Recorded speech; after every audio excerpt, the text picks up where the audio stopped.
গত মাসে সাউথ ইন্ডিয়াতে ছিল বরালক্ষ্মী পূজা। আমার এক সাউথ ইন্ডিয়ান ফ্রেন্ডের বাড়িতে ওই পুজো হয়েছিল এবং ও নিজেই একা হাতে সব কিছু ওই পুজোর আয়োজন করে। তো আমাদের ইনভিটেশন ছিল, আমরা গেছিলাম। ভীষণ সুন্দর পুজো হয়েছিল। আমরা প্রায় অনেকক্ষণ বসে পুজো করেছিলাম, আরতি করেছিলাম এবং একটা পিসফুল এনভায়রনমেন্ট, এত ভালো লাগছিল। যাই হোক, ওখানে আমার এক বন্ধুর মা, উনি আমাদেরকে আশীর্বাদ করলেন। দেন সবাই মিলে আমরা একসাথে প্রসাদ খেতে বসলাম। খুব ভালো। ওদের সাউথ ইন্ডিয়ান বন্ধুর বাড়িতে ট্র্যাডিশনাল প্রসাদ রান্না হয়। তো ওরা ম্যাঙ্গলোরের।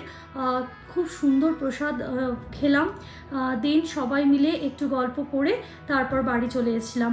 আমার ভিডিওগুলো ভালো লাগলে প্লিজ লাইক, শেয়ার, কমেন্ট করো, সাবস্ক্রাইব করো আমার চ্যানেলটাকে, আর অনেক অনেক মোটিভেশন দিও। ততদিন তোমরা সুস্থ থেকো, ভালো থেকো, আনন্দ